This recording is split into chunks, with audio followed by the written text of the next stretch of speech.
everybody, welcome to Crafty Christmas, and we are going to kick off today with the wonderful Sowmya Vikram, who is an expert crafter in our eyes and is the founder of Little Hive Crafts. Sowmya, I'd love you to introduce yourself and tell us a little bit about Little Hive Crafts and how you were inspired to found it. Hi Suki, lovely seeing you again. Thank you for having me over. I'm Sowmya and I'm based in Bombay. I'm basically from Chennai, moved to Mumbai a year ago. Little Hive is an initiative that was a gradual process. I was teaching crochet in London when I moved there after my wedding in 2013. And I was actually called Crochet Hobbit then. I used to call myself Crochet Hobbit. And then somebody suddenly, warned me that I might get into copyright issues with the word Hobbit. And so I had to come up with a different name. And I'm always fascinated by the world of bees and, what they create. So I had a vision to have a space with busy hands, basically. And so that's how Little Hive Crafts came to be. Thank you for choosing my baby, Story in a Box, that I've co-created with someone very special. And I'll talk about it in a bit. So what inspired me to create this is actually what inspires me the most to do things. I feel inspired by a lot of things in the world, but not everything gets into action. And what inspires me the most is children. Children inspire me to, get into action and do, whether it's the children I worked with or it's my own nephews, my friends' children. I just love making things for children. I once crocheted a little mouse or an egg and chick and something and just gave it to them. And they loved it. And I told them a story about how, the mice have very tiny ears, so you have to speak very softly. And so they were really quiet, and they're quite, otherwise very active, loud boys. But when I told them that, and then and their mum told me a few days later, they're taking care of the mouse so well. They put the mouse to sleep, and they're very gentle with the mouse. And so they were using a box that you created, and no, this was before the box came in, I think, okay. or maybe just when the box was released. I don't remember exactly, but I did give them a few little things, which again I got the feedback that when they went on a long road trip, it saved them. Basically, the kids were just busy playing with the little things in a bag, and even on a long flight journey. And so it just got me thinking that, I should put little things together in a box that's, convenient for people to travel with, and which will open up more open-ended that children can play with using their own imagination. And so that's how Story in a Box was born. Yeah. So if I ordered Story in the Box, what arrives to me is a box with some craft items of the characters. Yes. And a storybook written. So the characters are from the story, actually. So the first version was written by me. It's a story of two little mice, brown and white. I'm just going to show it to you. I have them right here. So here's the little brown mouse. I can send you pictures of it later, maybe. And they go to the kitchen to find rice, but they find a donut there. So what happens there is the story. That's a handmade donut by you? Yeah. Completely handmade. And how long does it take you to make something like that? So these are actually all made by some ladies I work with here in Mumbai, in the local community. So I, teach them how to make, and they make them at home, and they get paid for every little piece that they make. So it's like a co-creation of sorts. So this was the first edition of Story in a Box, the story. Not only are you using illustrators, you're also working with women from a community group and teaching them, empowering them, and giving them the ability to earn a living through co-creating with you. Yeah, like a pocket money fund for them. And they get to do it at home. They don't have to travel. They have kids at home, especially now in the lockdown. They're having to just stay home. So this was Two Little Mice. And then for the second story, it was a dream come true. So the students that I used to work with in Chennai in VXL, I approached one of them, and that's Akshaya Nathan. He was very happy, and he sent me a lovely story the very next day. And I just read it, and I sat with my eyes open wide in wonder. I asked my husband to read it, and he said, how are you going to create anything to match this, the soul of the story? How are you going to compensate him for this? I said, I don't know. I don't know what to do. And so this is a story about a beetle written by Akshay. This is the second story. Little Barry Beetle Beard. That's the name of the story. Aww. Yeah, so he wrote the story, and it took me 3 months to design a beetle which matched his story. I had this book actually, which was crochet patterns of all insects and everything, and I thought, oh, it's going to be easy. I'm just going to have to look at the book, and get it.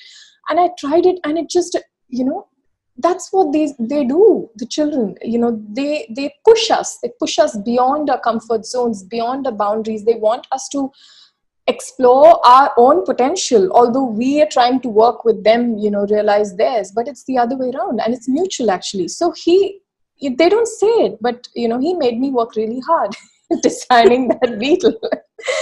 I had to create something out of my own, which I was struggling with on a personal level.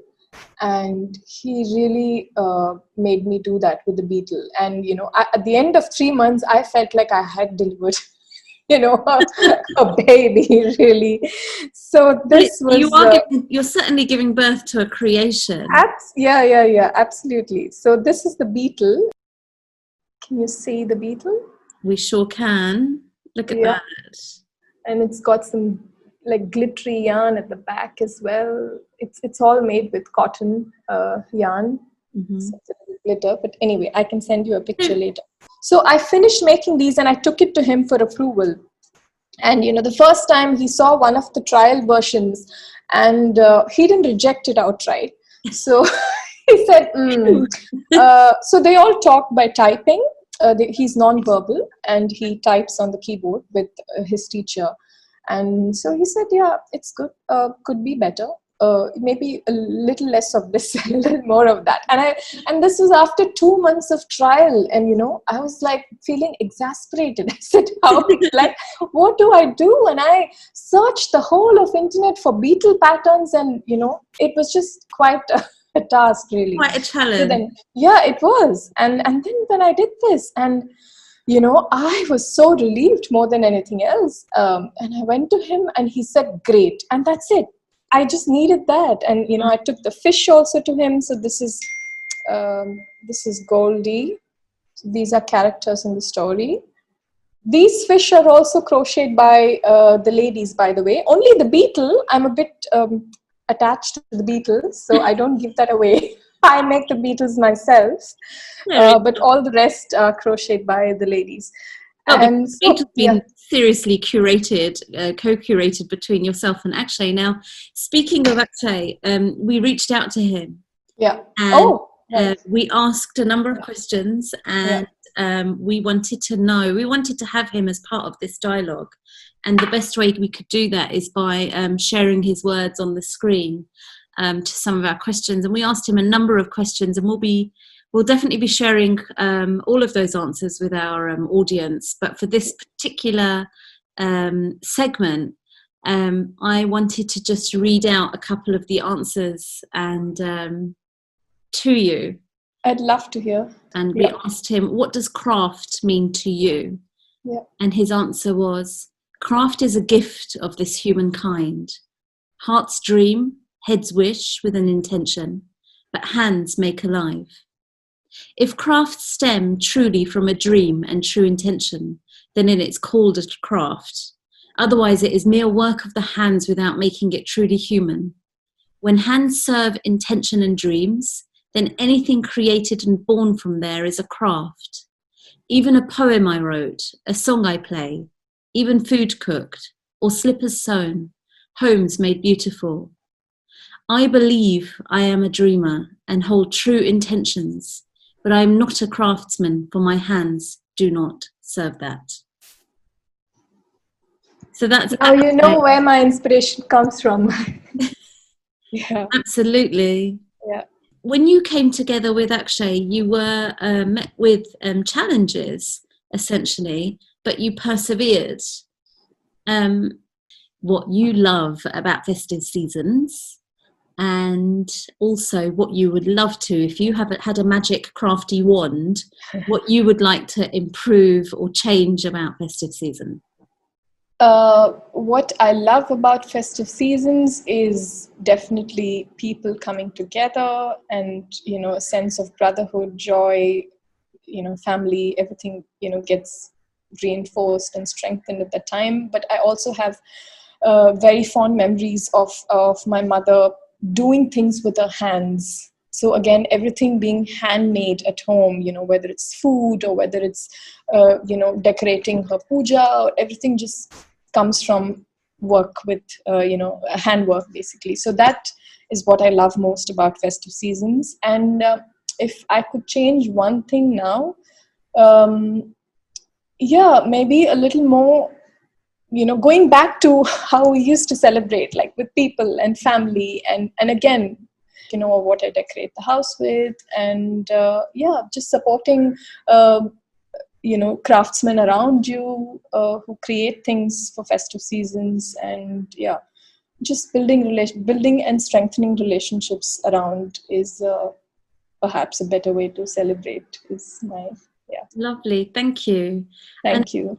I am with you on that front. I think at festive times, and especially Christmas, I see so much waste, and I think if people could be less wasteful and more mindful and shop absolutely, and use this time, especially 2020, support local communities when you're shopping for your Christmas presents, perhaps buy a craft item or two, embrace craft, see the value in it, and appreciate craft somewhat more this Christmas. And mindful gift wrapping with old newspapers and perhaps fabric, and not wrappers that go into the bin.